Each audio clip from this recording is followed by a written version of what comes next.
So that's I'm glad you brought that up because I've seen a lot of discussion about this, and it really highlights the the divergence, I think, between the popular opinion about Mhm. how the law, international law involving armed conflict. Now, this is the conduct of hostilities, right? So this is the resort to force. The decision to resort to force has been made at the Mhm. political level, and now troops are fighters, belligerents are engaged in actual hostilities, right? So the law of armed conflict, conduct of those hostilities.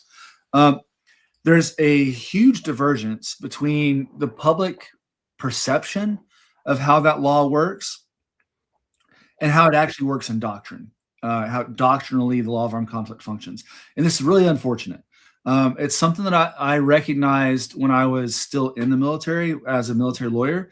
But at the time, like I realized it, I thought, oh, that's interesting. I'd like to study that and understand it sometime.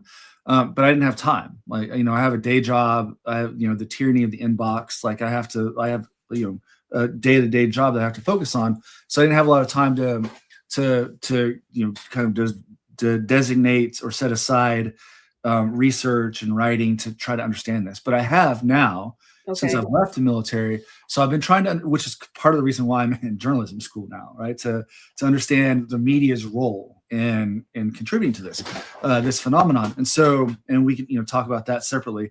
But there's this divergence between the way that the law is discussed and the way that it actually applies. And so the way that it's discussed is very simplistic, Mhm. and which is fine, but we have to understand that we're not reaching actual determinations in public discourse if we're not applying the law as it actually functions in practice. Mm.